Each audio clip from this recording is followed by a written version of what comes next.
Hi, everybody. How are you? It's nice to see you here tonight.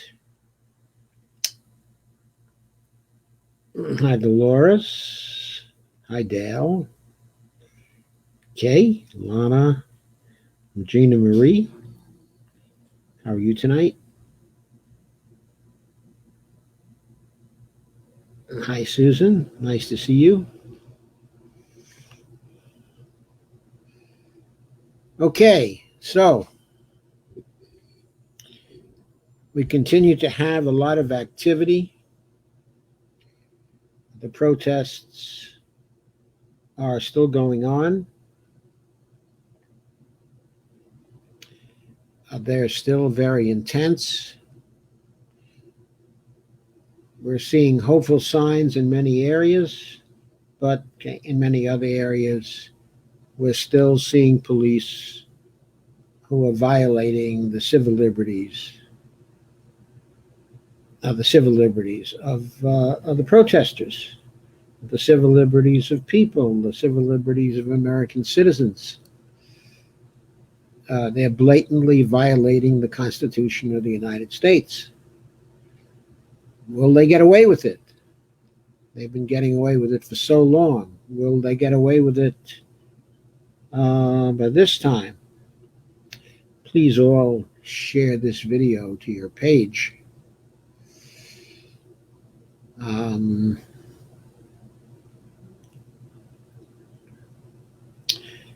So let's look at some straws in the wind.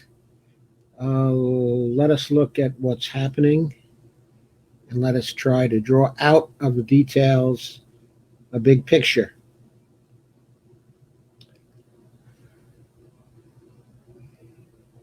So I'm going to start by sharing yesterday's column, June 2nd's column by Dave Dayen.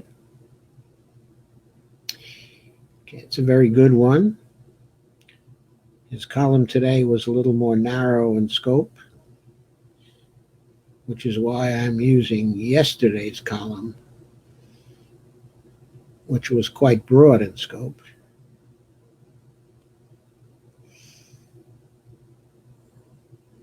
To start off our discussion. I don't know why I'm sharing this one. I didn't mean to share it. I just happen to have it up because every once in a while I like to take a look at it. I better stop sharing it and share the screen again. There we go.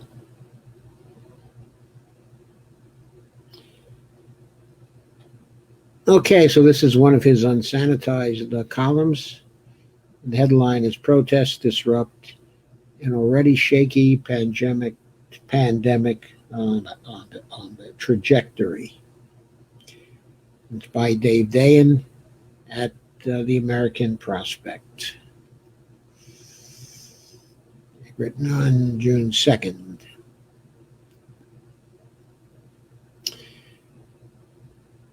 Dave says, I've said before, you cannot cleanly separate the new days of rage from the pandemic. The fact that the NYPD issued nearly all its social distancing tickets, quote unquote, on black and brown people, now that's an interesting detail I hadn't seen before, gives testimony to how policing is used as a measure of social control, to grind a population down, to pressure it until it explodes. Which, of course, and this is a comment on that, which, of course, then gives the police license to do what they want to do to the protesters.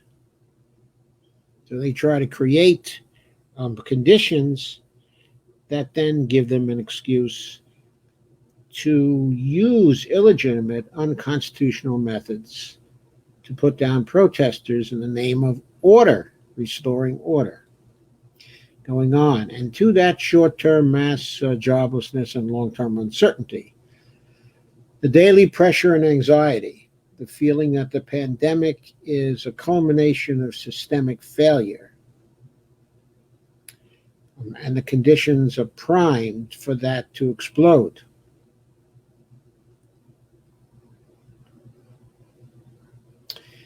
Social unrest was maybe not inevitable under these conditions, but highly likely, says Dave. Led by a reactionary president who only processes things in terms of strength and weakness, the deliberate provocations and state-sponsored violence, and positioning of this as a counterterrorism operation will only escalate this situation. And I don't see a way out in the near term. There may be a way out if Trump starts to back down. He's beginning to get some criticism now and some pushback even from people in his administration. So maybe he'll think it's wiser to back off at this point. In the medium term, the question is whether the locus will shift from the streets to the hospitals. What does he mean by that? To what extent will mass outdoor gatherings of people in close proximity create clusters and spikes in coronavirus infections? Unquote. I'm sorry, question mark. I'm not sure the evidence is so clear-cut, he says. And we should distinguish between what is happening. On the one hand, there are thousands of people in the streets all across America engaging in activities known to cause viral spread, droplets from shouting and chanting, coughing and sneezing from tear gas and pepper spray, constant touching of the nose and mouth from the same. The protesters are definitely risking their health. Though obviously, you can say they're risking their health also by staying silent. Those coming out to these protests, those coming out probably are younger, but in terms of race and socioeconomic status, correlate with those disproportionately affected by COVID-19. And could bring home infections to their older family members. And then Dave gives about 3 links to articles on that subject. Historically, there's a parallel with the Liberty Loan parades during World War I in places like Philadelphia, which definitely spread the Spanish flu. An interesting historical note. But there are some mitigating factors. First, these are not indoor events, and the coronavirus in particular seems less potent in outdoor settings.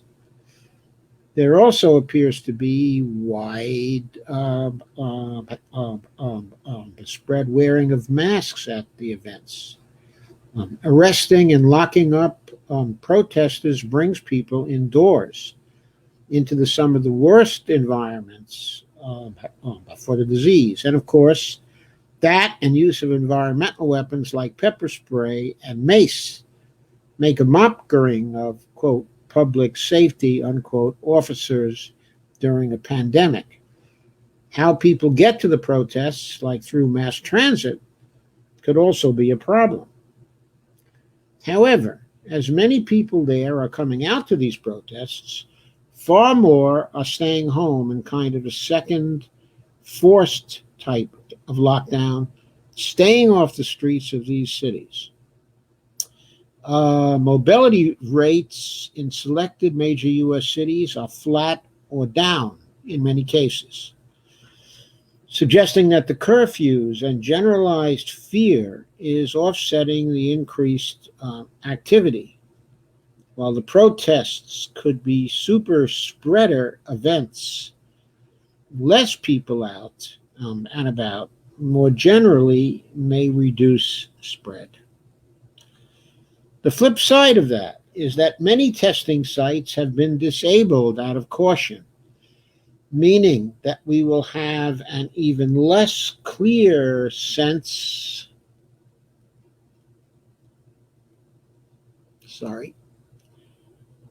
a less clear sense of the virus trajectory in the next week.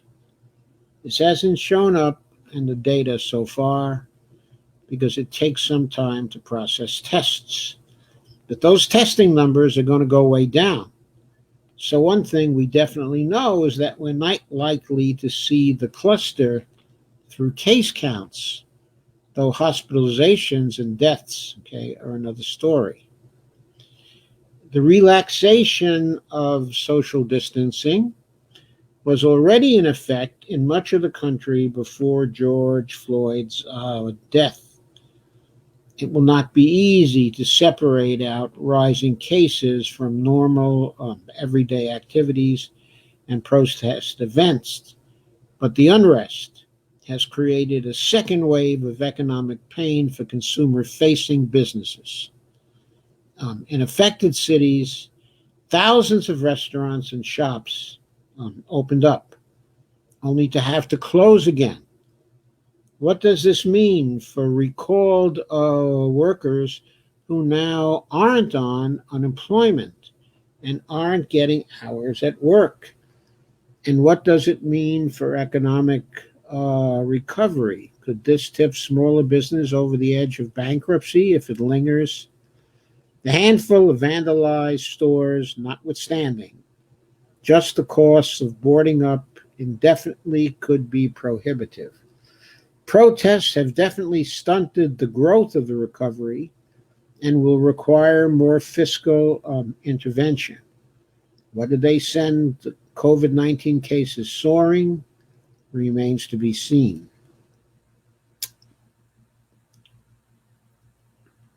And there's a little paragraph where Dave advertises what's on the prospect today. I'm not going to go through that. But then he has a section on when the fourth trillion is too far. Yesterday, the Congressional Budget Office estimated that the next 10 years will see lower gross output of nearly $16 trillion. I'd like to remind you that was the estimated cost of Bernie's Green New Deal, $16 trillion over a decade. So all we have to do to get our lower gross output up by $16 trillion to get out of the effects of a depression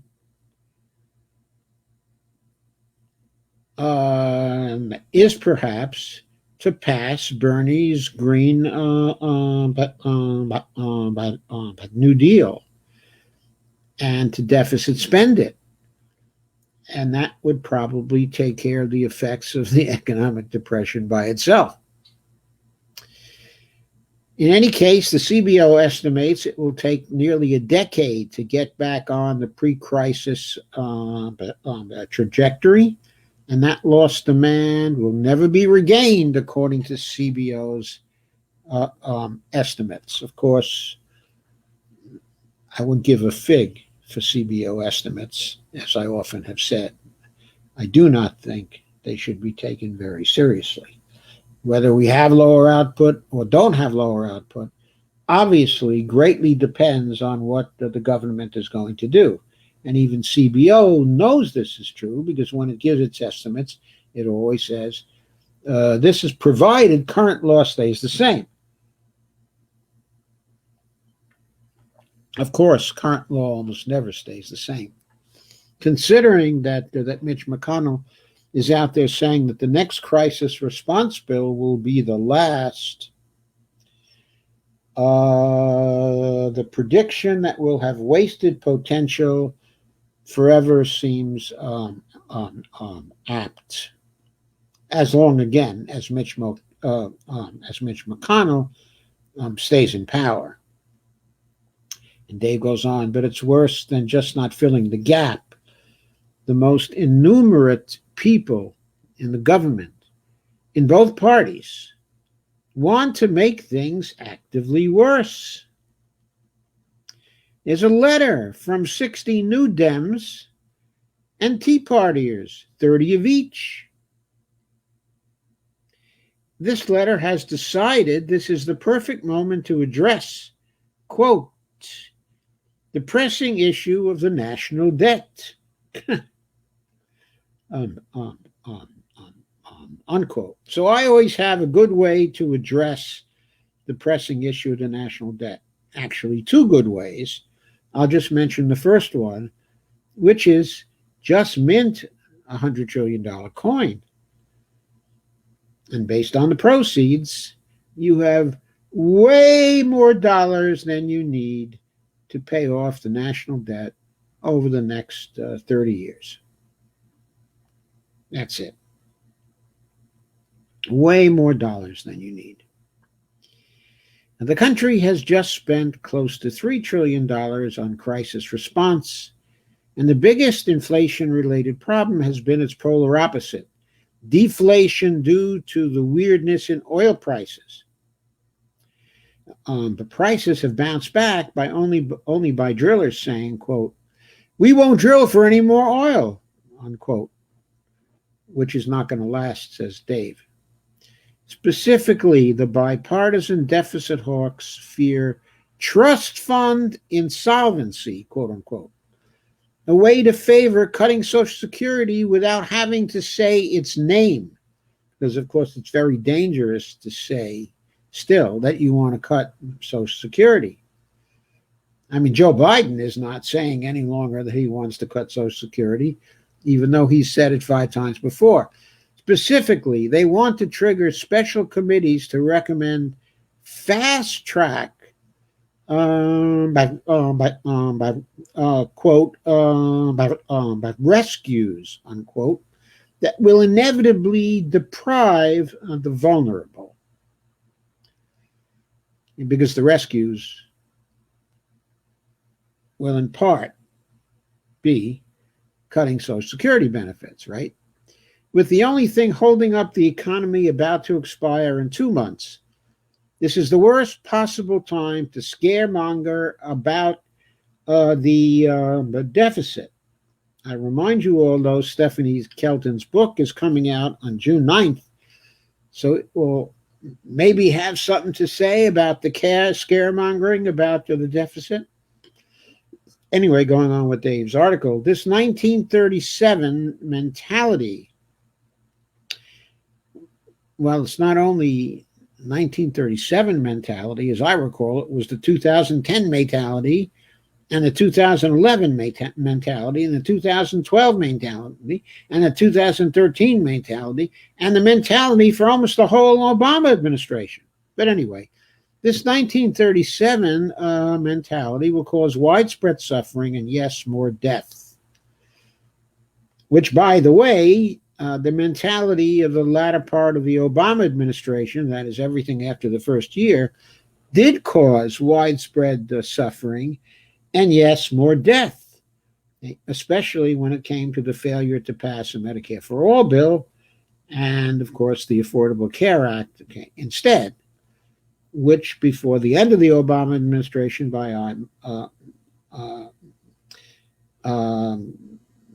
this is according to one of my estimates, cost 356,000 lives from 2010 to 2016.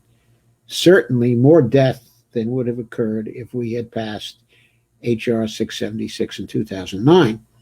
You cannot put shackles on the spender of last resort right now. This kind of thing makes the Committee for Responsible Federal Budget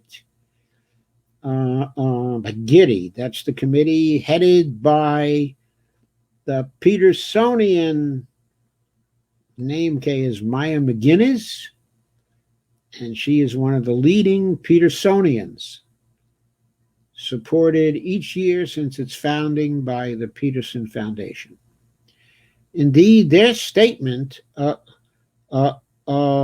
exalts, quote, "It's heartening to see dozens of members from both parties recognize the threat of our rising national debt and make clear their intention to tackle this challenge once the time is right," unquote. Yes, I'm sure the CRFB is giddy about this because it means they're in business again.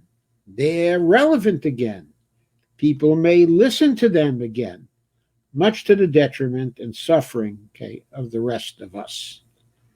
Maybe the Peterson Foundation and maybe the Committee for a Responsible Federal Budget will have a good year this year if these 60 members of the House have anything to say about it.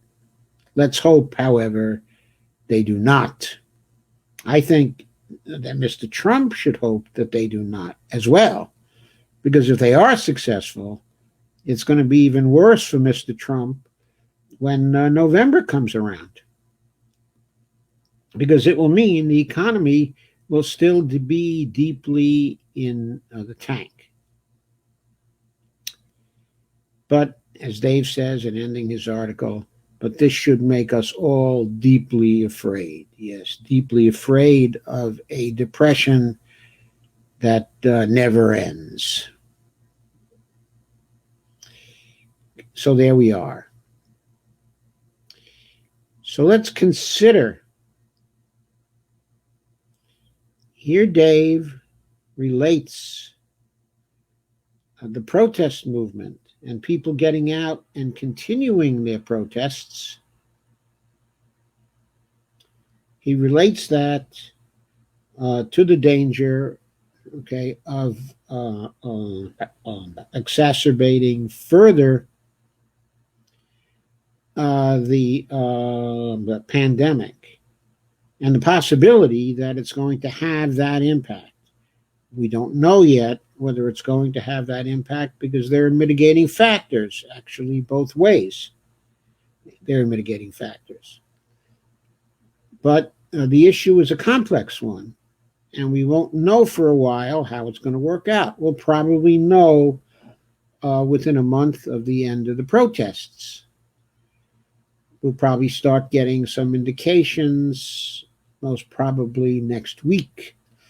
We're already starting to have a little bit of a spike in COVID-19 deaths. However, as of today, according to the particular tracker that I'm using, COVID-19 deaths were 109,128. And at the end of yesterday, they were 108,048. So they're up by more than 1,000.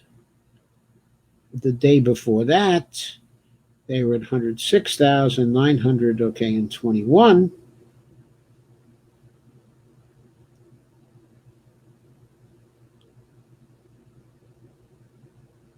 So they were up actually by 1,000 then also. The day before that, though, they were up by only about 750. So over the last 3 days, we've seen a modest increase within fatalities. Now, this doesn't have anything to do with the protests, as yet. It's too early to tell, about those. But states had begun to reopen again. And maybe that begins to account for things, because things were getting a little loose in the run-up to the reopening. But okay, in any case, it's fair to say it doesn't look like the curve has bent any further over the last 4 days or so. It looked like it was bending for a while.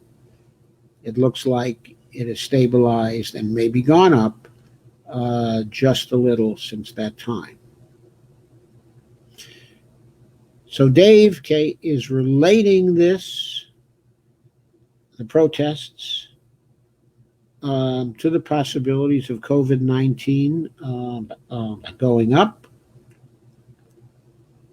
And he's thinking pretty deeply about that.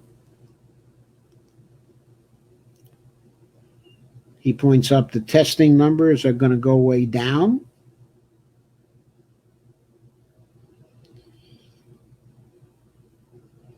And because of the relaxation of social distancing before George Floyd's death, it won't be easy to separate out rising cases from the normal everyday activities and protest events. But he already sees that this is having an impact on restaurants and shops, okay, that have opened up. And now the opening is not being effective already because of the relaxing of social distancing, and perhaps as well because of the protest events occurring and keeping people away from restaurants, okay, and shops. And then, of course, you have some of the looting that's been going on as well. And then Dave points to the need for much more federal help, especially fiscal help, and points out that in the absence of anticipated fiscal health, in other words, under current law, the CBO has estimated a loss of output of nearly $16 trillion over the next 10 years, which averages $1.6 trillion per year, a considerable loss in GDP, anticipated GDP. And meanwhile, Mitch is still out there saying the next crisis response bill will be the last. And he's been indicating, of course, that he doesn't want to do very much for people. He may want to do some more for businesses, but not actually directly for people. And then there are Congress people already worried about the pressing issue of the national debt.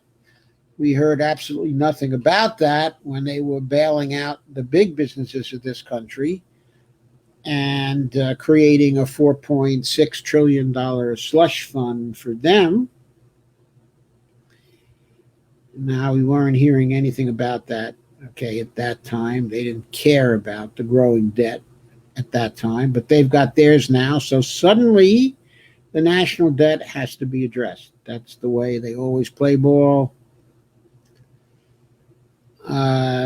Dave points out this is beginning to look like 1937. And we have this threat, the threat, okay, of the cutting of the budget beginning to loom before us. This is all going on while we're still in the middle of the crisis of violence by the police. These are police riots we've been seeing all over the country. So the ACLU is accusing police in Minnesota of targeting and attacking journalists covering the protests, the killing of George Floyd.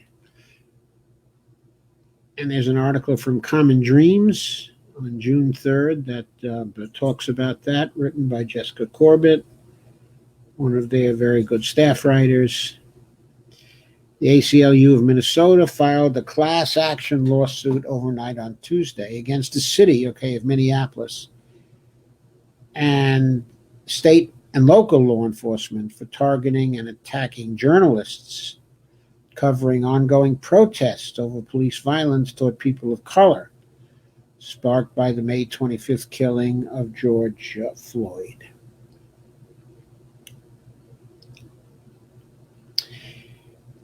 And Teresa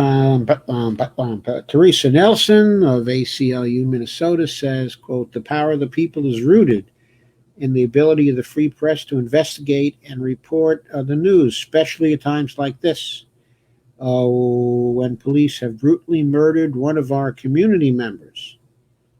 And she goes on to say the police are using violence and threats to undermine that power. We cannot let that happen. Public transparency is absolutely necessary for police accountability. In particular, she might have said, if the police are not there reporting, we cannot tell. I'm sorry, if the reporters are not there reporting, if the journalists are not there reporting, we cannot tell whether the police are violating the civil liberties of the protesters, can we? We only have the word of the protesters, and then we have the word of the police, who will deny that they violated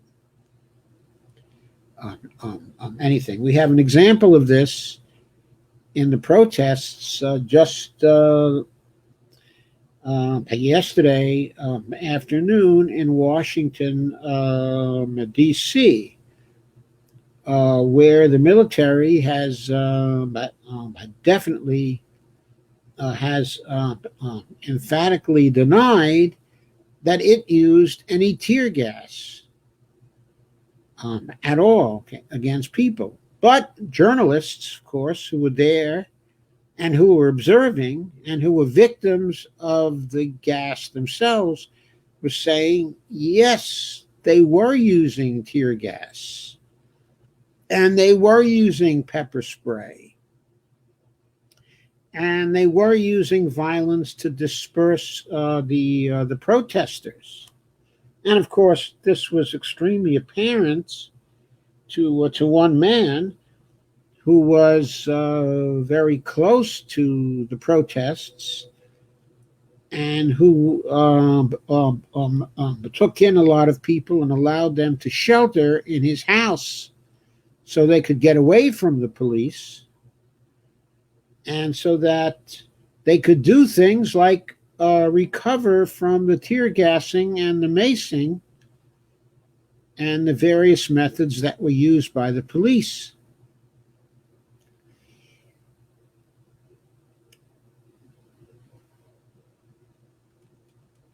Anyway, I'm not going to go on with this article, but there's a lawsuit, that's pending.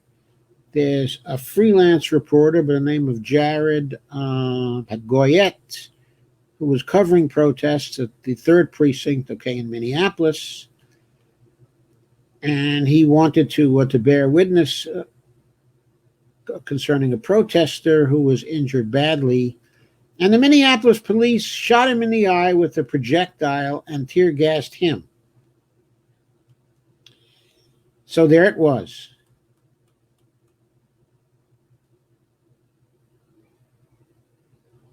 And there are quotes from him.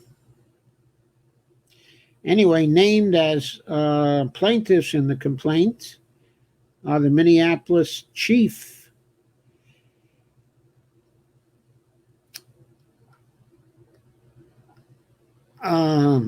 his name is Medaria Arredondo, and Police Lieutenant Robert Kroll, and Minnesota Department of Public Safety Commissioner John Harrington, and Minnesota State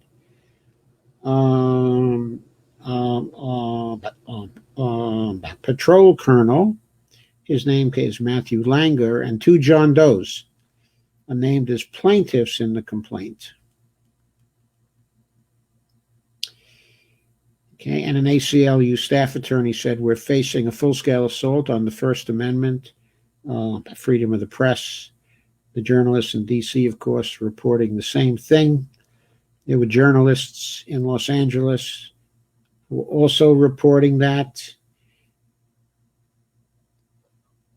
and journalists in Louisville, who were reporting the same thing. Journalists all over the country are reporting a full-scale assault on freedom of the press.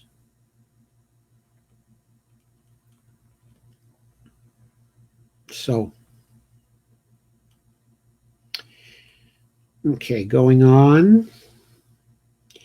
Last night, some of us asked, where's Bernie Sanders in all this? And there was an article in Common Dreams today.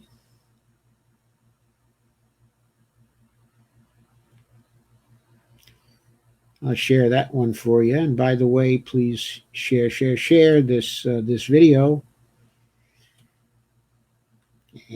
I need some more shares. And I need some more folks to come. Okay, this is an article by Jake Johnson today. Sanders calls on Democrats to embrace an 8-point plan to end police brutality and protect communities.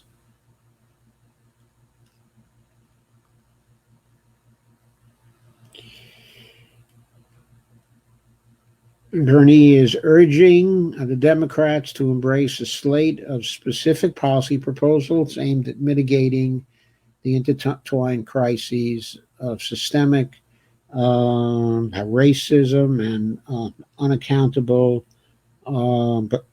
brutality by law enforcement. Quote, I'm calling for sweeping policy reforms to protect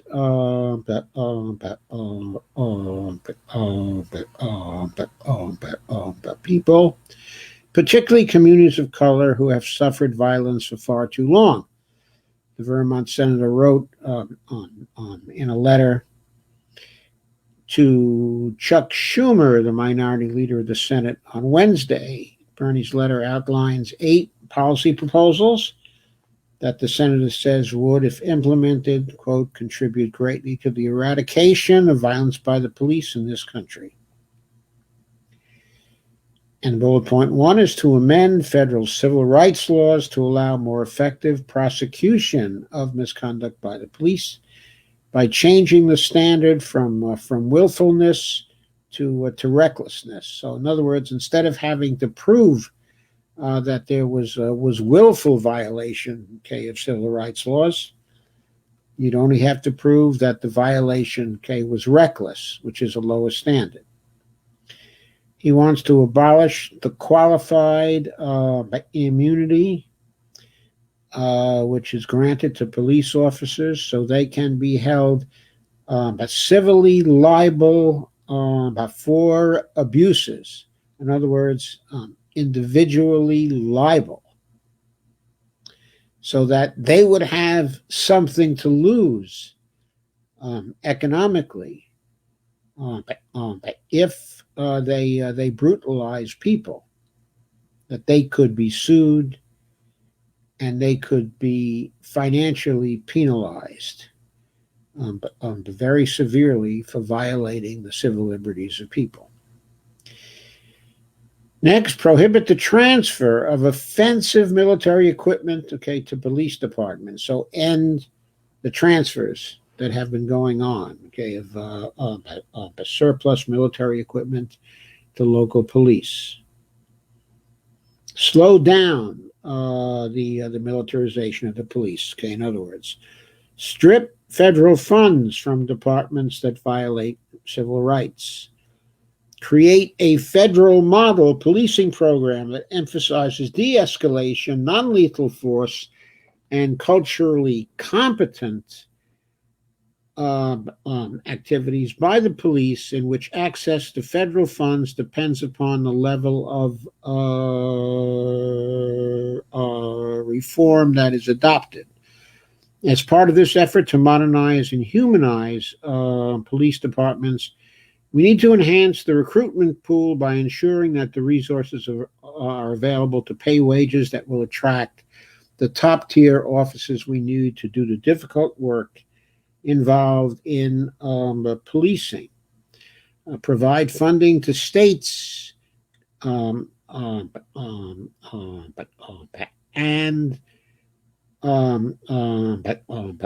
but also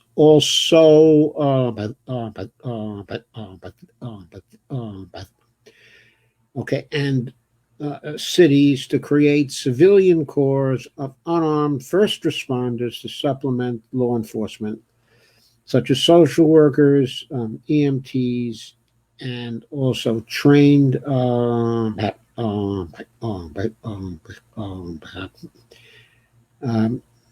okay, and people who are mental health professionals who can handle order maintenance violations, okay, and mental health emergencies, and low-level conflicts to aid police officers.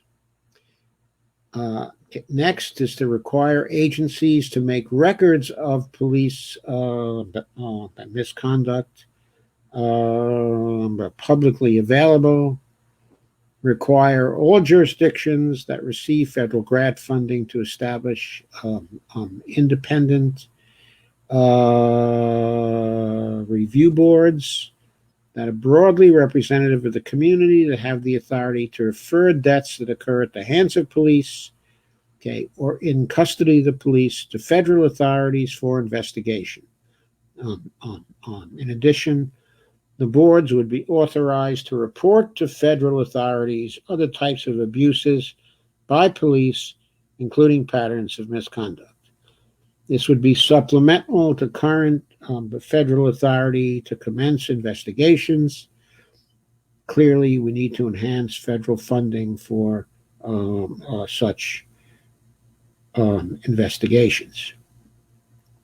And Bernie tweeted, "We've got to act boldly to eradicate systemic forms of racism and police violence," says Bernie.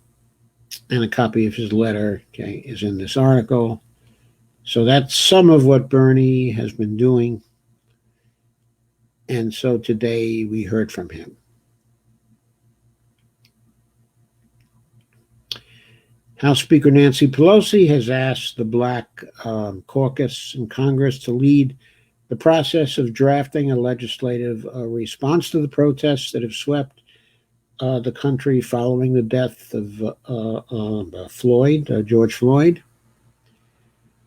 NPR reported on Tuesday, House Democrats are sorting through dozens of proposals to address issues that are raised by the policing, including excessive use of force and racial profiling. Some critics took issue with elements, okay, of the proposals by Bernie, particularly the call to raise the pay, okay, of the police officers.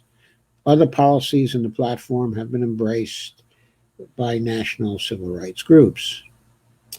In a letter to congressional leaders of both parties on Monday, more than 400 civil rights organizations expressed support for a ban on the transfer of excess military equipment to local police departments, and abolition of a longstanding legal doctrine giving police sweeping immunity from lawsuits, both of which are embraced by Sanders' statement.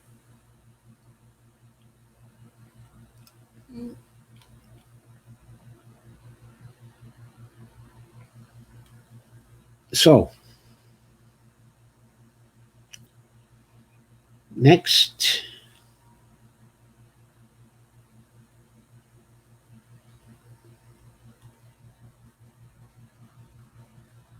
if I can get there.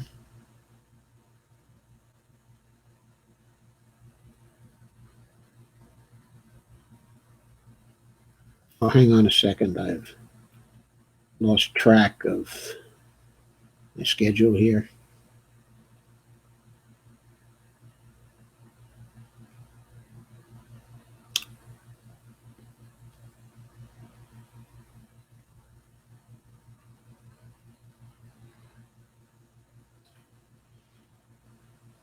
So, a little surprise today. Some people in the Senate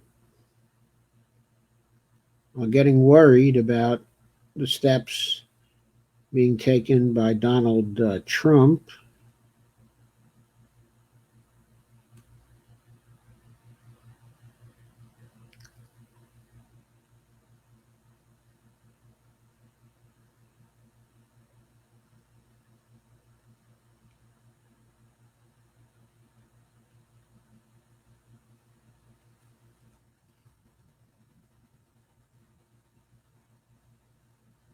Hang on a second, still trying to get there.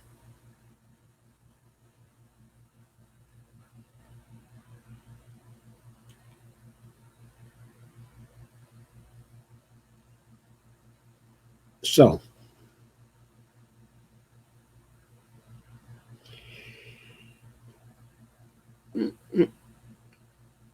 from another article today, Common Dreams, quote, we need to put guardrails in place, unquote. Senator unveils plan to bar use of the military against the protesters. This is by Jake Johnson. And the senator involved was Senator Tim Kaine on Tuesday, former candidate for vice president in 2016. And he announced plans to introduce an amendment to bar the military from using force against protesters. A proposal that he said he never thought Congress would need to pass until he watched National Guard soldiers violently assault peaceful demonstrators in the nation's capital earlier this week, specifically yesterday especially. He said, I never thought we would have to use the National Defense Authorization Act, the NDAA, to make clear that the U.S. military shouldn't be used as an agent of force, against American citizens. He said further, I thought that would seem obvious to everyone, unquote. He said, I'm going to be pushing to ensure the president can treat the U.S. military as his personal palace guard to try to ward off peaceful protests, unquote. He said the Armed Services Committee in the Senate, I believe he's on that committee, is expected to take up the NDAA, which sets the Pentagon's budget, sometime next week.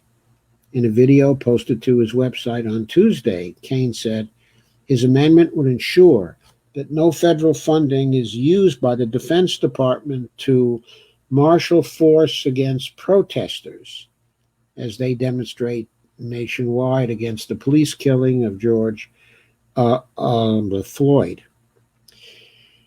Quote, we essentially can defund activities like that, and if you do that, they don't happen, unquote, said Tim Kaine.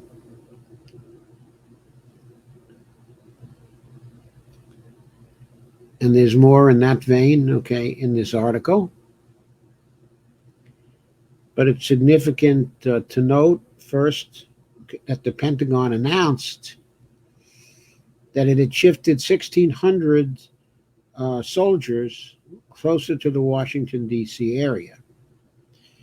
And Trump has warned that he's prepared to invoke the Insurrection Act of 1807, passed by Thomas Jefferson, to deploy the U.S. troops to any state that refuses to activate the National Guard.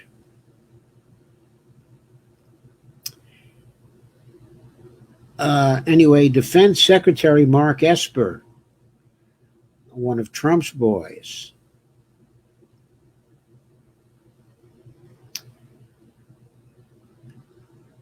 and Joint Chiefs of Staff Chairman, General Milley, Mark Milley, who people were saying just yesterday was taking a walk in D.C. to assess the situation.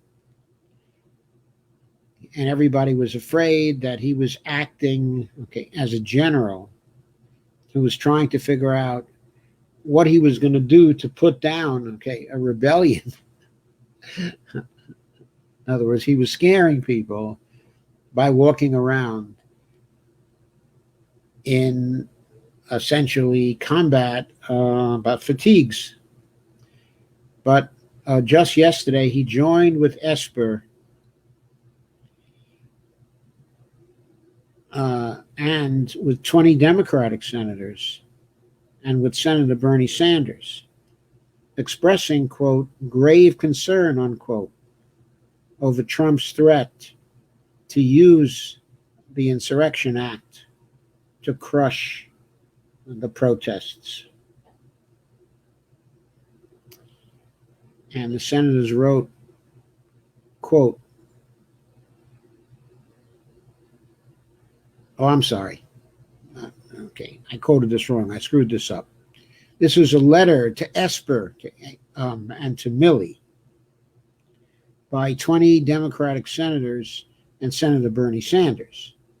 And they expressed their grave concern over the threat by Donald Trump to use the Insurrection Act of 1807 to crush the protests.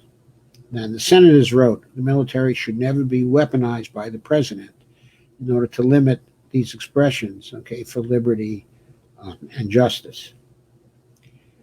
We believe it is antithetical to what those in uniform have sworn, to protect and defend, and a serious threat to our democratic system, unquote. And the reference there, of course, is to the Constitution of the United States, which soldiers are sworn to protect, and to defend. Now, I have to emphasize here that it was also reported today that the Defense Secretary, Esper, has expressed his opposition to Donald Trump's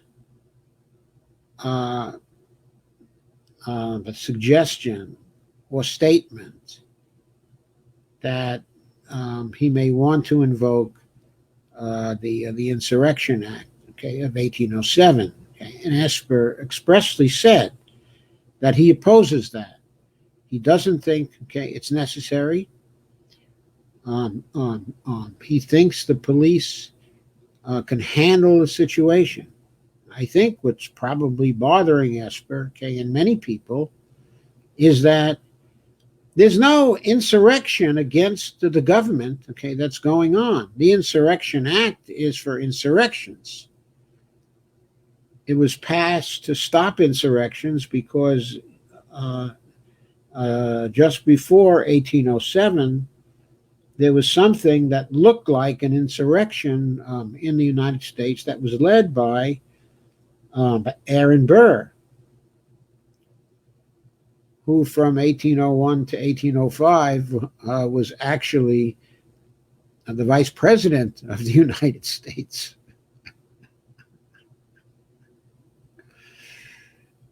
And so, in reaction to that event, the Insurrection Act was passed in 1807 by Thomas Jefferson, who was still the president, at that time.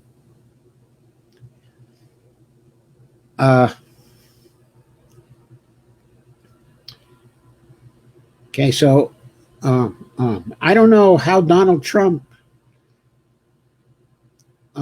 is going to show that what's going on, is an insurrection, against the United States. There are protests which are directed at local and state governments and at police forces in the states. There's no insurrection against the United States, that's been going on here. No insurrection, okay, at all. And in other news today, after nearly 10,000, okay, have been arrested at the time of the writing of this article, okay, by Owen Higgins, which was today on June 3rd. And let me share that.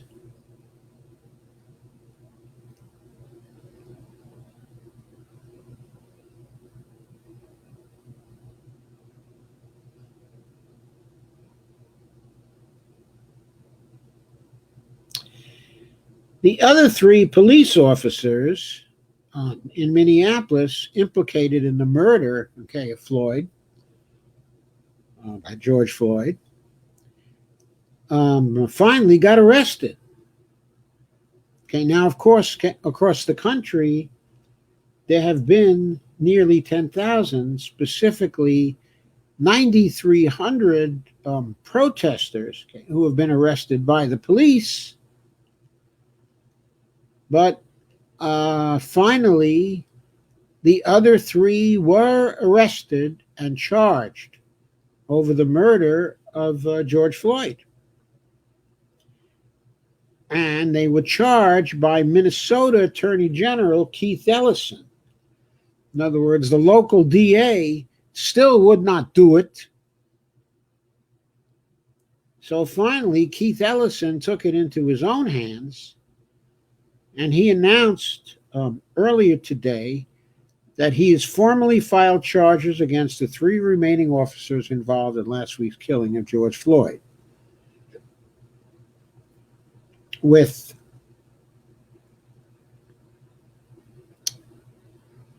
He charged them with aiding and abetting a second-degree murder. And he also filed a motion to elevate the charges against Chauvin, who was already under arrest, from third-degree murder to second-degree murder. And Keith said, "I strongly believe that these developments are in the interest of justice for Mr. Floyd, his family, our community, and our state." And Ellison said, okay, that arrest warrants had been issued for the newly charged officers, Tou Thao, Thomas Lane, and J. Alexander King, and also made it clear he would be the lead prosecutor as the cases make their way through the courts. So Keith was grabbing control. And Keith Ellison held a press conference just before 4 p.m. on local time. And the link to the press conference, okay, is in the article. It was carried by PBS. Ilhan Omar tweeted, "Overdue but necessary justice."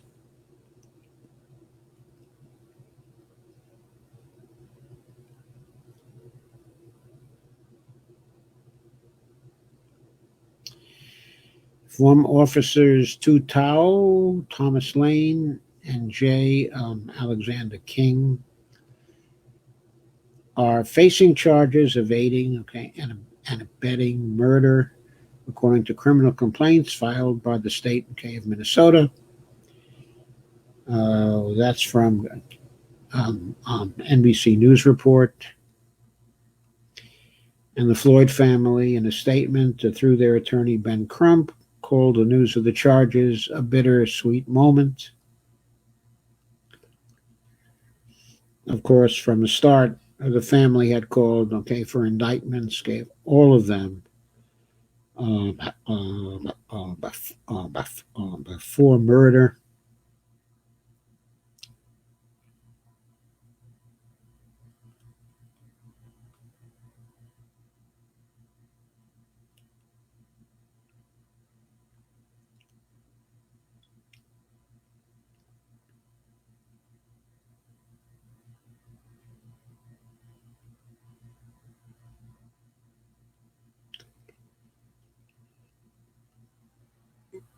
And the article says it's unclear if the arrests will calm an angry nation. Protesters around the country turned out Tuesday evening for the eighth consecutive night of demonstrations over Floyd's murder. I don't think they're going to calm the nation yet. I don't think that's enough anymore. If those charges had been made on the first night, it might have calmed the country. Maybe it's just as well, okay, that it but did not. Because if we need anything to break up, okay, the passivity which people have been showing in relation to all the terrible things that have been happening over the years to our country, it is, I think, something like this. Okay, a report from the New York Times. While demonstrators in many cities defied curfews, they did so peacefully.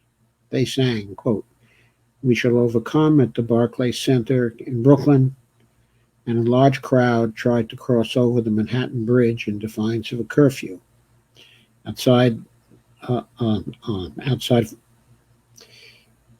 outside of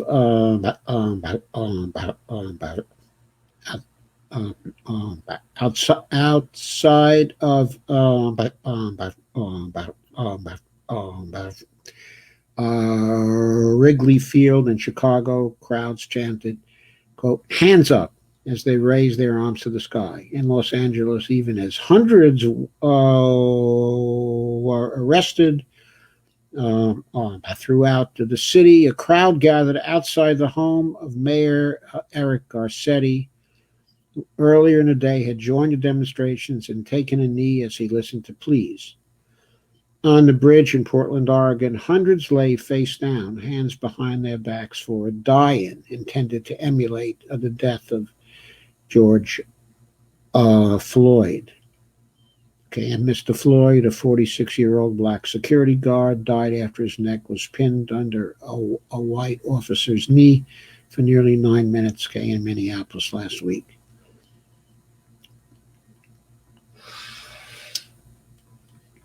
And then the point is made that 9,300 people have been arrested in protests since the police killing of George Floyd.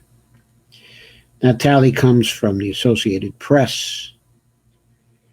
An activist group, Code Pink, tweeted that the struggle was ongoing and said, "This is just the beginning.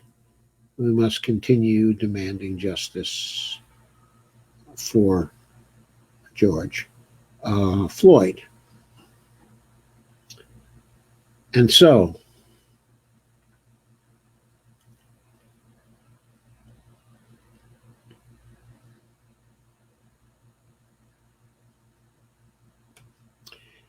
in the midst of all this, of course, we have the pandemic and we have the depression. And here's something that should be bigger news. One study finds nearly 1/3 of people who are owed unemployment benefits have not been paid. Okay, this was originally actually broken by Bloomberg, and the analysis found a $67 billion gap between the sum of benefits paid out by the Treasury Department and the amount that is owed to jobless Americans.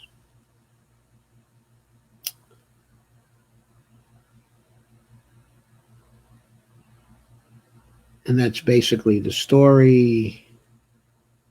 I'm not going to go into it but too deeply. But right, okay, in the middle of the protests, this is a happening that critics are describing as a scandal, which should get a lot more media attention, as millions of people are struggling to afford basic expenses, but due to the effects of the pandemic. Points out the Treasury dispersed $146 billion in unemployment benefits in the 3 months through May, for March, for April, and for May. But even that historic figure falls short of a total bill It should have reached $214 billion for the period, according to Bloomberg's calculations based on weekly unemployment filings and the average size of those claims. That calculation likely understates the total amount of unpaid the benefits, was noted, in Bloomberg, because it doesn't include the millions of workers around the country still waiting to have claims processed by overloaded systems, or the retroactive benefits owed to some of the 7.8 million people now claiming unemployment under the Pandemic Unemployment Assistance Program, the PUA program for independent contractors. So they're still waiting to have their claims processed or paid. And a reporter at the HuffPost, Arthur Delaney, suggested that at least part of the estimated $67 billion in unpaid benefits may be the result of people getting cut off, according to the Trump administration's return to work policy.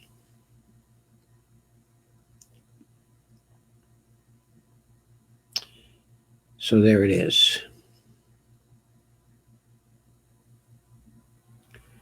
We need to have a lot more news about that.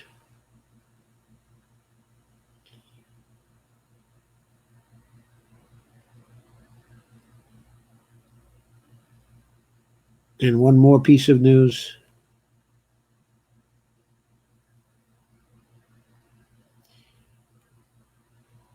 This one's from The Guardian.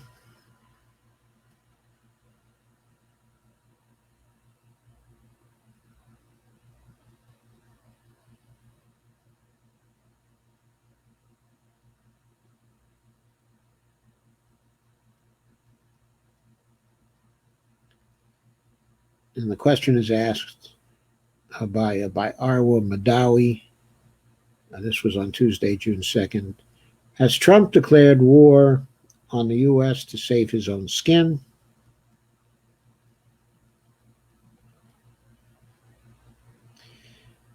Did Donald Trump just declare war on the U.S.? Because that is certainly what it sounded like.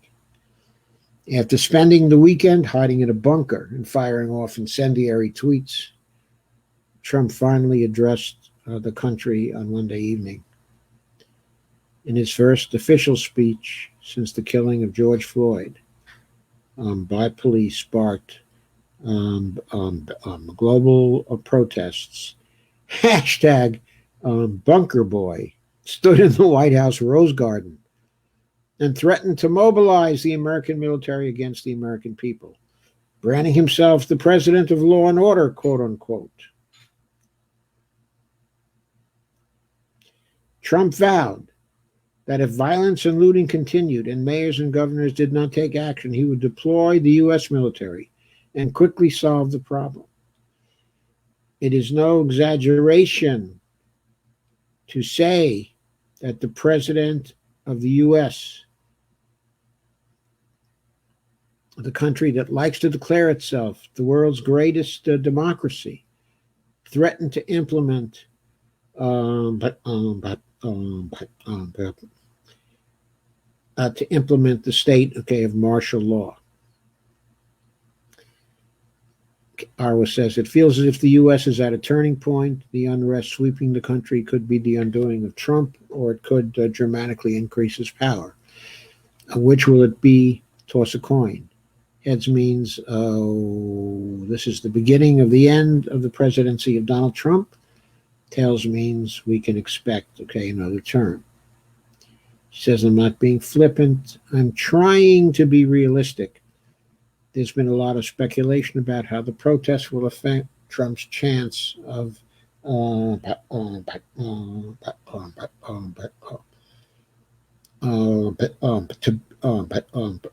to be elected again, to be reelected. But the truth is that none of us, not even a very stable genius such as me, know how this will play out. by rights a million different crises, from the Russia investigation to the disputed accusation that he raped the journalist E. Jean Carroll to his handling of the pandemic, should have sunk Trump by now. But when it comes to this president, the normal rules do not seem to apply. 1 week, Trump is suggesting we inject Clorox to ward off the coronavirus. The next, he's threatening to impose a state of martial law. Everyone is shocked for a second. Then we move on to his next drama. And then she says there's a school of thought that argues the urban risings here in the U.S. will help Trump. There are numerous comparisons to 1968, when Richard Nixon exploited an anti-riot backlash and rode a law and order platform to victory. Trump seems to be trying his best to pull a Nixon before his extraordinary speech on Monday. He held an equally extraordinary video conference with governors and law enforcement officials. On the call, he told participants that they were weak and needed to dominate the protesters. You've got to arrest people. You have to track people. You have to put them in jail for 10 years, and you'll never see this stuff again, Trump said. In other words, lock up a lot of people who might not vote for him. That is one way to win an election. There is another school of thought, however, that reckons this moment will harm Trump more than it helps him. He may be trying to ape Nixon, but there are enormous differences between 1968 and 2020. Not least the fact that Nixon was not trying to win a second term, but also, it has to be mentioned, what Nixon was trying to do was to get elected, and to get elected against an administration that had allowed the war, in Vietnam, to polarize the country in a similar way to in which the country is polarized, at present. Now, it might be polarized even worse, at this point. But the point is that Nixon's promise to bring law and order to the United States in 1968 was in the face, was taken, in the face, of an administration that through its policies had brought chaos to the United States. What Trump is trying to do here is to blame Democrats for the unrest, but as Arwa says, he can't get around the fact that he's the president. He's the one who's supposed to be in charge. He's the one who's brought the chaos to the United States. In particular, he's brought the chaos of the pandemic to the United States. How do we know that he's brought that? We have to keep on telling the story of Taiwan, and other nations that successfully handled the crisis. There was another treatment of Taiwan on John Campbell's program today. Actually, it was yesterday. He interviewed, a businessman, an American businessman who was living, in Taiwan, and has been living there for close to 20 years now, since something like 2003, and he has a business there. It's an import-export business based in Taiwan, and he speaks and reads and writes Chinese, but actually Mandarin. And so he's very well acquainted with the Chinese culture there. He lives in the middle of Chinese culture, basically. And he described how the Taiwanese handled the situation. And it was really very, very simple. First, when people came into the country, and they had a lot of people, they had to repatriate, to the country. Between 850,000 and 1 million people at the start of the pandemic in January. okay, because it was the Chinese New Year, and a lot of people who live in Taiwan happen to work on the mainland, and vice versa. There are some mainland Chinese who work, okay, in Taiwan, and when the Chinese New Year comes around, people go home. Okay, so there were people going back and forth between 850,000 and 1 million people, and the Taiwanese kept track, okay, of what was happening when people came into the country. They isolated the people for 14 days. They called them each morning at 6 a.m. And if they were not there isolating, if they weren't there to receive the call, there were consequences. For example, okay, a friend, okay, of the businessman who was visiting Taiwan during this time failed to answer his call, okay, at 6 a.m. 15 minutes later, there were 6 police at his door inquiring whether he was all right and whether he was isolating as he should be doing. He never failed to answer his 6 a.m. call again. And of course, he complied with the order to isolate for the 14 days. So they jumped on it early in January. They took very strong action. They tested as much as they could. They quarantined people when they found people who were cases. They've reported only 443 cases out of 24 million people who live there. And they have only 7 fatalities. If we had done the same in this country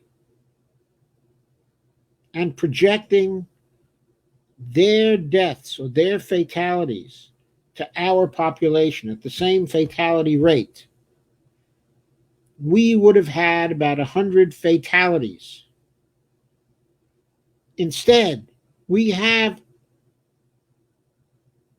getting close to 110,000 fatalities right there, and this doesn't count the nursing home fatalities, which have been undercounted.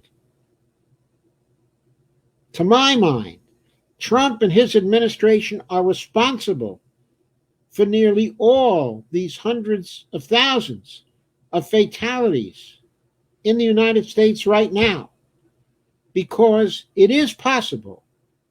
It's being done in other countries to come close to eradicating this virus without even having to shut down the economy of the country. Taiwan never shut down its economy. It limited it in certain ways, but it never shut down. It's lost some degree of economic output, but that has had to do with people trading with Taiwan shutting down. It hasn't had to do with the Taiwanese themselves but not being available to fill their work contracts, their obligations.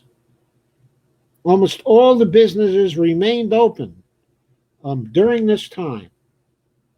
There was very little loss in the productivity of the economy, and as I was said, that was due to trading partners, okay, and the Taiwanese.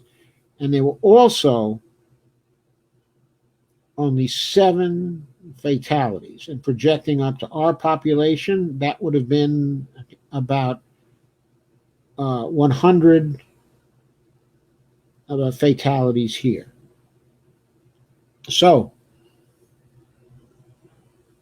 almost 100,000 deaths, almost 110,000 deaths, and more, because we know there's an undercount, are due to the failures of our governments, state and local, but led by our federal government to do its job of keeping us safe.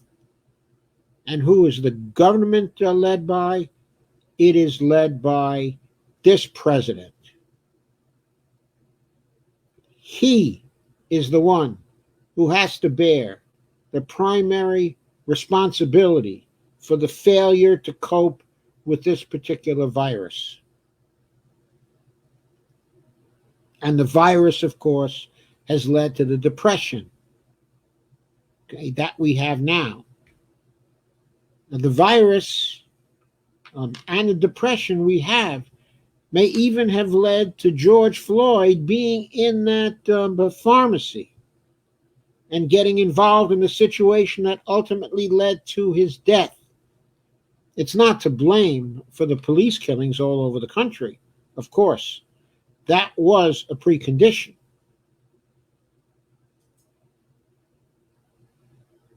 But George Floyd's specific death may have been indirectly caused by Donald Trump's incompetence and lack of leadership and stupidity and sheer anger and rage and contemptible behavior as the President of the United States.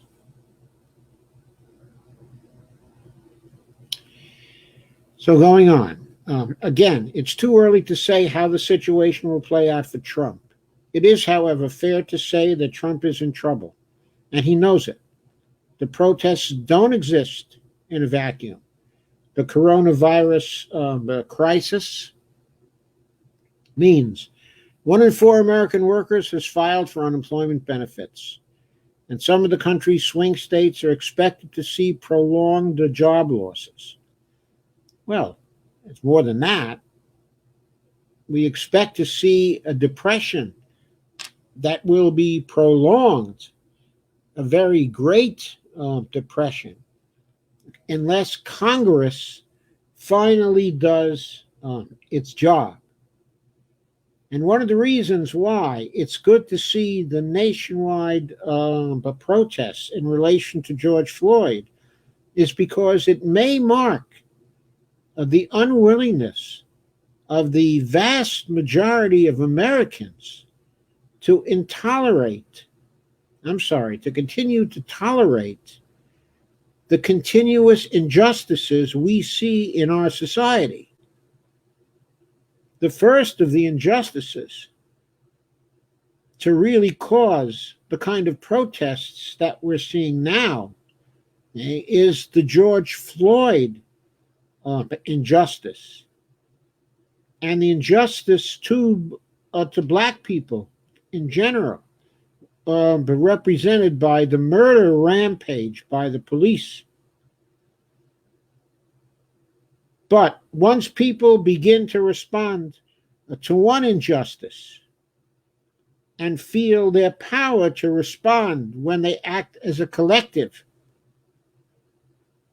that may be only the first of the injustices that they begin to respond to in the form of a mass movement.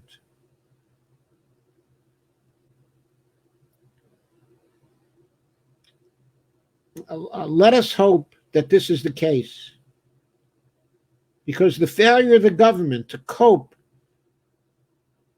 with the COVID-19 is a great injustice to the American people, both from the health point of view and from the economic point of view. It's a great injustice to the American people. Arwa goes on to point out Trump is also doing very badly in the polls. Joe Biden has a 10-point lead over him in an ABC News Washington Post poll from Sunday. The president's approval rating has dipped below 43%. It's about time. It's about time. But let's see it get into the 30s. His disapproval has gone up in certain polls into the 50s, 54 or 55%, in terms of in terms of the disapproval of his handling of the protest crisis, okay, that we have now. And he was at one poll, it wasn't a disapproval poll, but it was, I think, specifically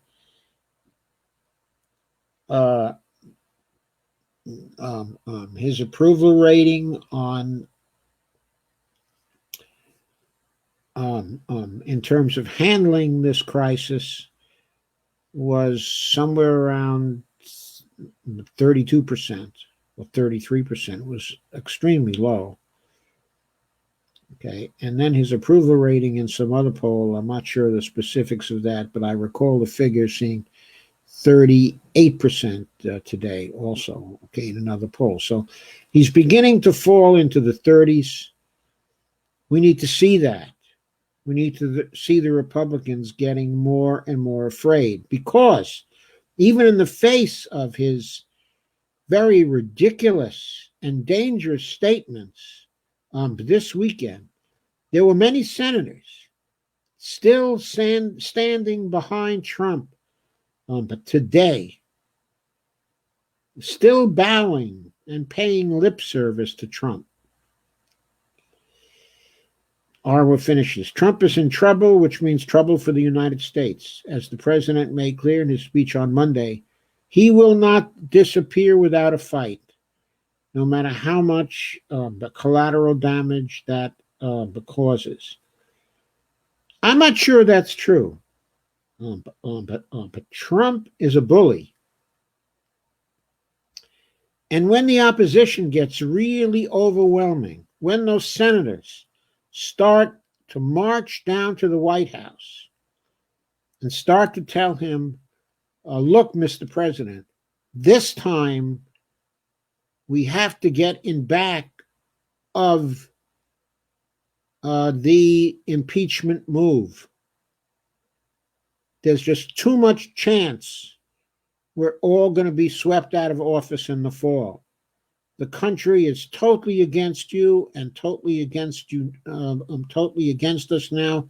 You are down to 33%, and more of us are in line to lose. As this summer wears on, that may well happen. That may well happen. And when those senators start marching into his office, telling him the kinds of things they were saying to Nixon,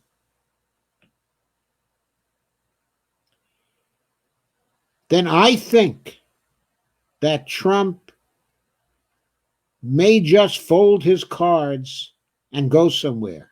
I don't know where he's going to go. Of course, he's going to want to find something safe. But there's no way that Trump is as tough a guy as Richard Nixon was. No way. And when he finds that everybody is turning against him,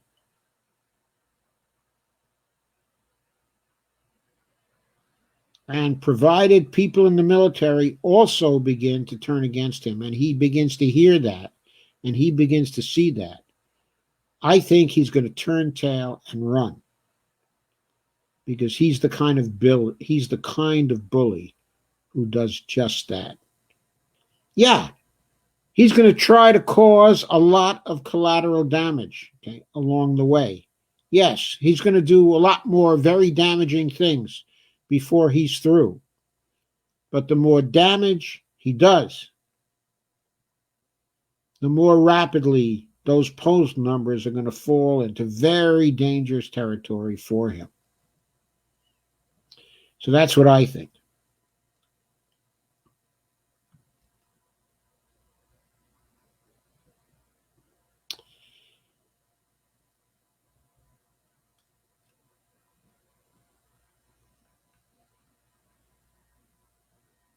So,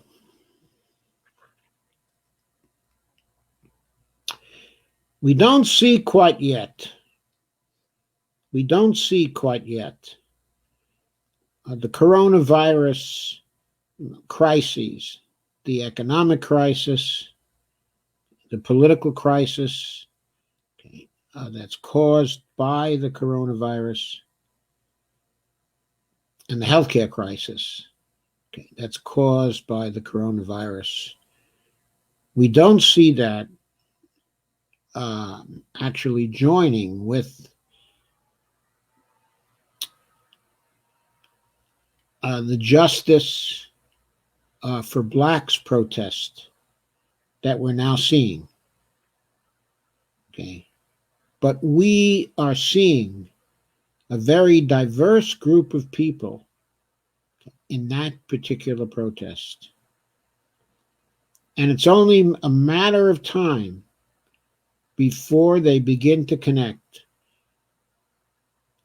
those justice issues for blacks with the broader economic and social justice issues that are raised by the COVID-19 crisis.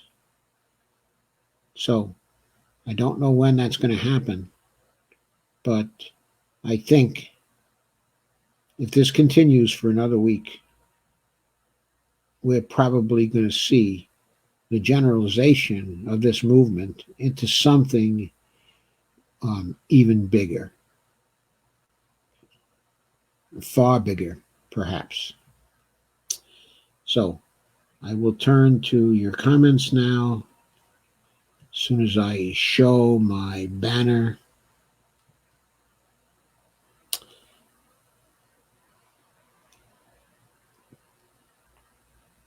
So please remember my Patreon link at patreon.com/Joe_Firestone. And please share, like, and subscribe.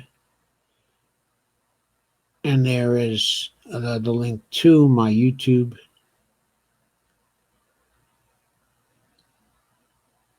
And you can find that easily if you go to YouTube and you search for Joseph Firestone. Okay, that's another way to find the link. So let's get to your comments. Let me go back to the beginning.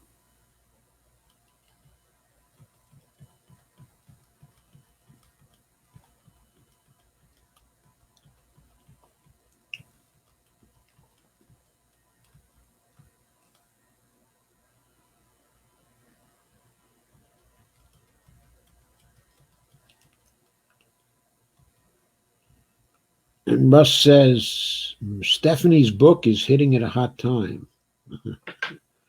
Lana says, Russ, we can only hope. Jonathan Rodriguez says, what's the point of caring about something you can't do anything about? Such as what, Jonathan? What can't we do anything about? And Steve Wolfbrand says, yeah, but what if that $1 trillion coin gets lost in the sofa cushions and then the cleaning lady takes it home?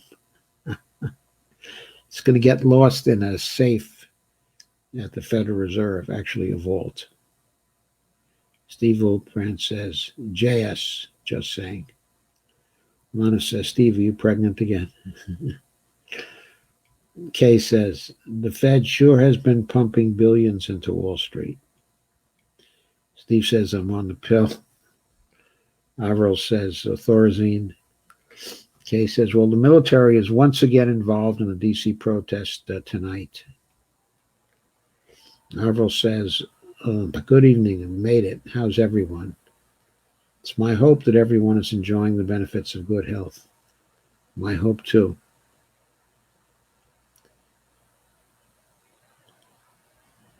And Lana says, I heard they were military contractors, a.k.a. mercenaries. Oh, not, what the hell they called now? She? Is that the latest name for Eric Prince's outfit? Is he really employing Eric Prince's mercenaries against the American people? Who's paying for that? Avril says, I read that the National Guard is asking for an investigation into a helicopter hovering too low over the protesters. Yeah, maybe it wasn't done by the National Guard. I mean, maybe it was a phone call to Eric Prince. Avril says, in D.C., there's video. I already said, we need the National Guard to protect us from the police. Kate said, I just looked at the live stream there, and it looked like it was military to me. How can you tell the difference? Avril says, thank you. I'm still bedridden, but the doctor finally ordered me Furosset for migraines, so therefore I'm cognizant tonight. Glad to hear it, Carmen.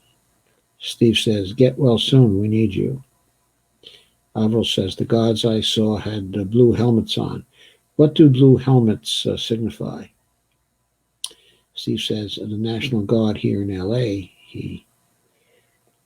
And Avril says, thanks, Steve. How I wish I could go to the protest and hold up a sign saying, learn MMT. It's the new way out of economic and social injustice. Steve says, National Guard here in LA have been pretty cool. Some even took a knee. I understood that they were taking a knee.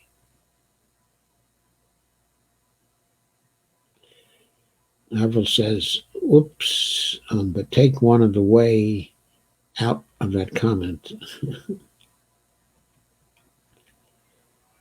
Evelyn says, aren't blue helmets associated with the United Nations, or is it the white helmets? No, the blue helmets are associated with the United Nations, yes. The white helmets, okay, are associated with Al-Qaeda in Syria. What are they? Al-Nusra, Al-Qaeda. Can't keep up with all the different names for the same people. Lana says horrible. Even Lena says white helmet. Lana says white helmets, I think. No, I don't think the white helmets are from the UN. Evelina says, blue helmets under the UN, or is it the white helmets? Evelina says, thank you. No, the white helmets were in Syria. The blue helmets, okay, of the UN. The white helmets are terrorists acting like saviors in Syria. Right. We need the white helmets then? No, we don't need the white helmets. They're the terrorists acting like saviors. Kay says, the ones I saw were military green, so I'm not sure about the other colors. Evelina says, scratch that then. But do we need the blue helmets? Laugh out loud. Steve says, they're probably National Guard troops. Kay says, maybe the Post said they were military. Avril said, well, they look like blue helmets. Perhaps it was a stock photo used for the article. My apologies for any confusion. Evelina says, true, the president would never call in the UN. I don't think the UN would come. Steve says, a magnitude 5.5 earthquake, 17 kilometers south of Searles Valley, California. Wow.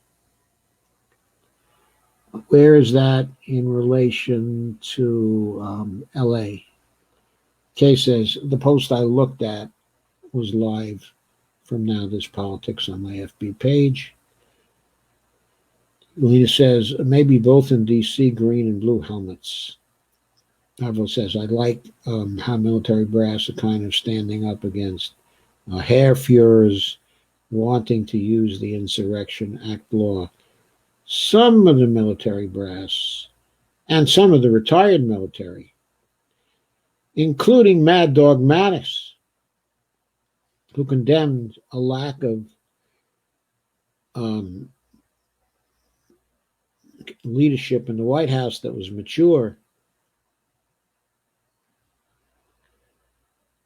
Avril said, but these demonstrations are really about classism, aren't it?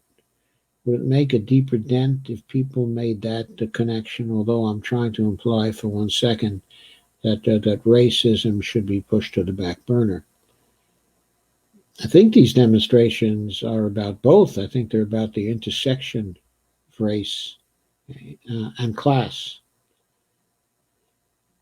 in the circumstances, okay, of black people. Kay says, I think so too, Avril. Steve says they were chanting "Eat the Rich" in Beverly Hills. So yes, it's changing. Yes, I heard that. I heard that they were doing that. Alvo says, "Oh no, the National Guard attacked the protesters. I missed that." Kay says, "By the way, I heard that Steve King, the racist from Iowa, lost his primary." He did. He lost it to a Republican conservative, though. I don't know how conservative the other guy is. Kay said, but yes, he did. Evelina says, "What the National Guard does anywhere south of the border." Steve Wolfbrand says, "So we're going to invade our own country. That should work out fine, not these fuckers are armed to the teeth." Kay says, "Maybe another country will invade us for regime change on SMH. Evelina says, "Don't know whether they will help or hinder up here in the U.S. Evelina says, "Laugh out loud." Avril says, "And a progressive woman with a very limited budget defeated some establishment porn, and she will face Joni Ernst soon." Oh, she's a good candidate. Sorry, I can't remember names. And pertaining state, okay, at the moment. Well, if she's going to face Joni Ernst, that's Iowa. Yeah, Joni Ernst was the pork candidate who said that she was going to slaughter some pigs when she got into the White House. Oh, I'm sorry, that she was going to castrate some pigs when she got to the White House. She promptly fell along behind Donald Trump, of course. A 17-year-old black girl changed the world. Very brave. She filmed the murder of George Floyd. And Kate said, "The poor girl will have PTSD the rest of her life, but she was very brave."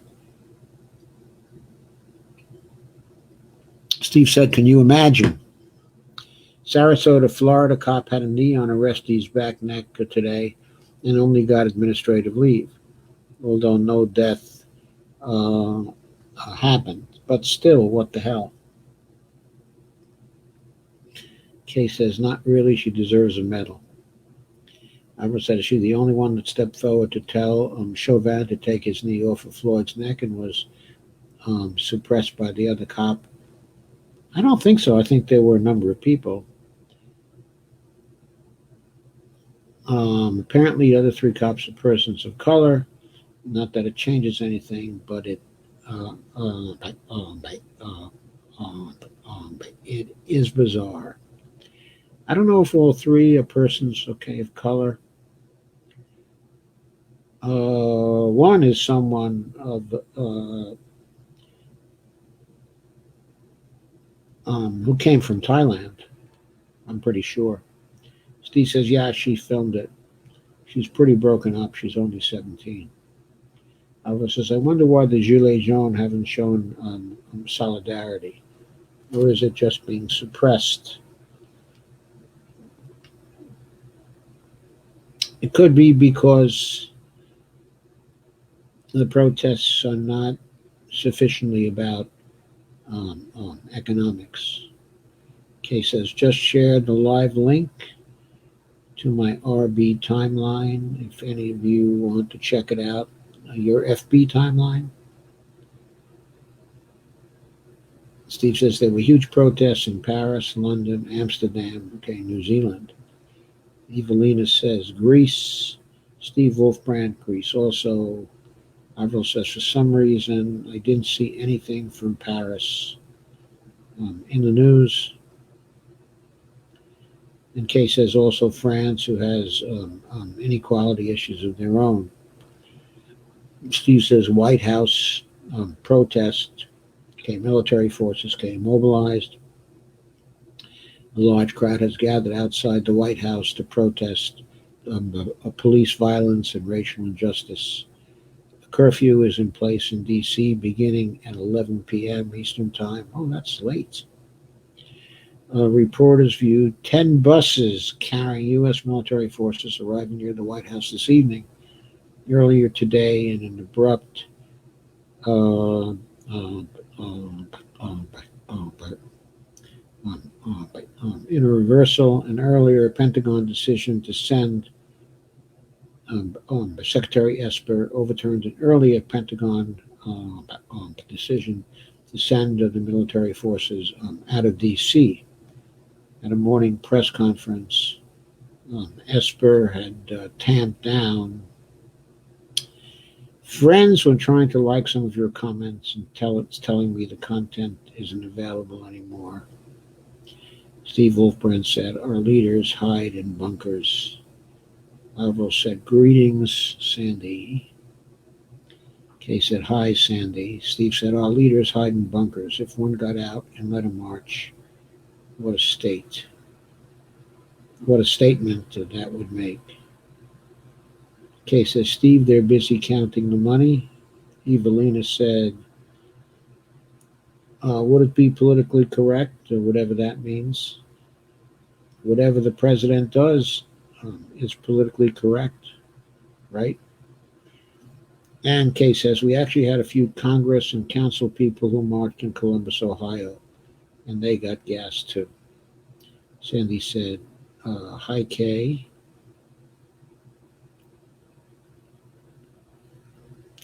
Evelina said, I trust somebody will very soon, the likes of AOC or such. The likes of the whole squad. Avril said, Asia is so scientifically advanced. It is mind-boggling. Some countries in Asia. Asia is a big place.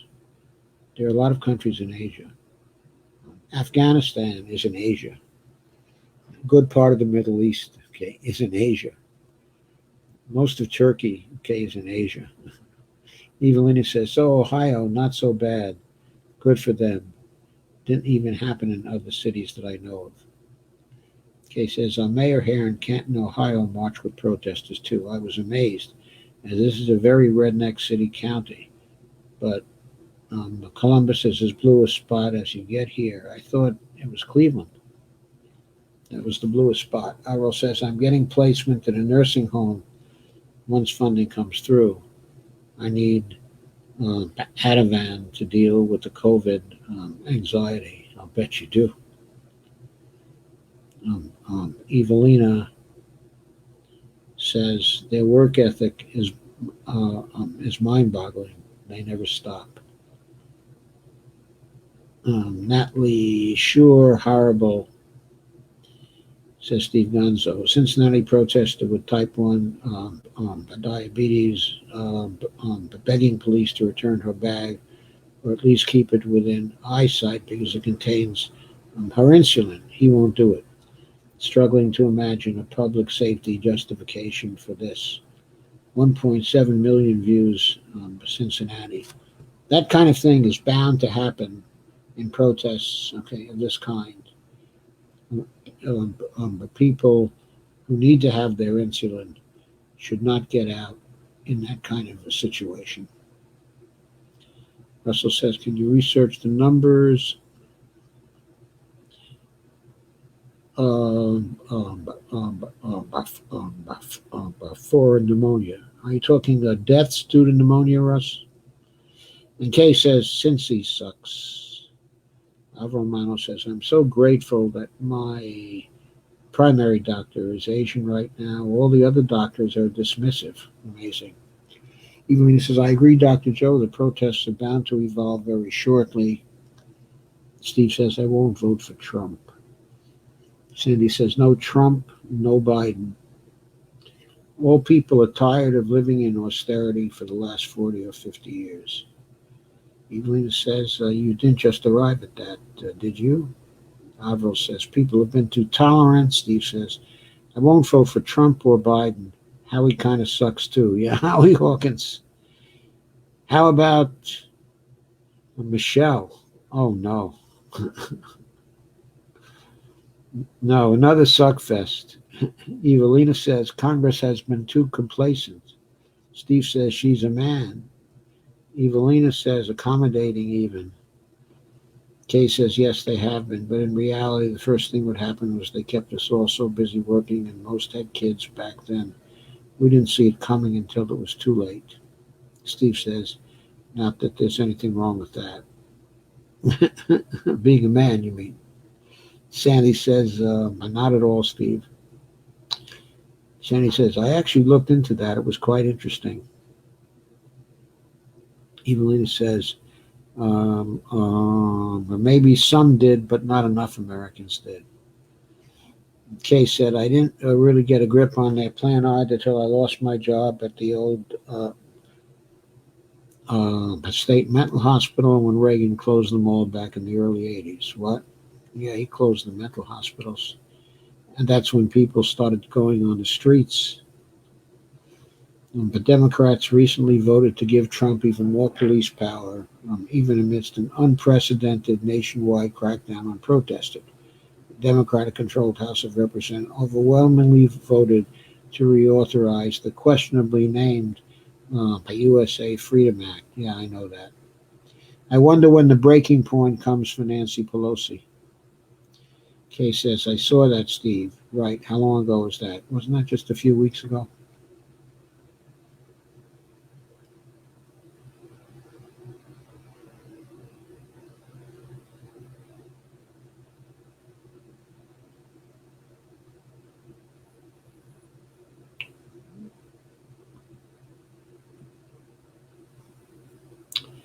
And Kay says, I saw that, Steve.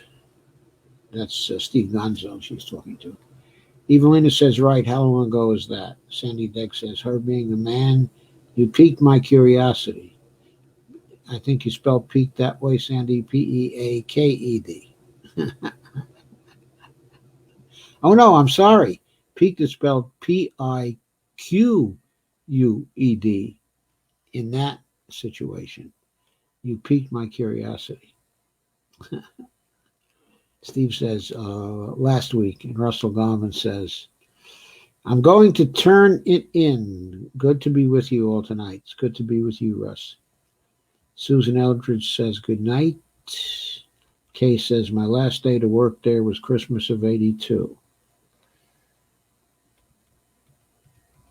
Steve says, they're chanting, fuck Drew Brees at a New Orleans protest. Avramano says, good point about Asia, Dr. Joe. Thank you. Romano says, good. Kay says, Cleveland used to be blue, not any time lately. It's a damn mess up there these days. How can it not be blue? And Judith J. Van Ryzen says, both parties suck. Many Americans have no one to vote for. Kay says, I agree, Judith. Yeah, we all agree here. And Judith says, watch the Tim Black show on at about 10:20. No, stay here. You can always watch Tim on video. Okay, folks. Are there any more comments?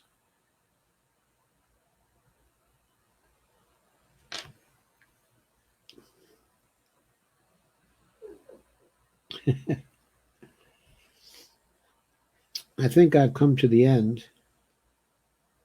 So, okay, I think I'm going to say good night. Sleep tight. Kay says Cleveland has been given to the oligarchs too. But there are still people living there.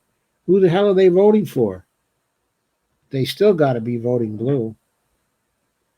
So much of the city was blue for so long.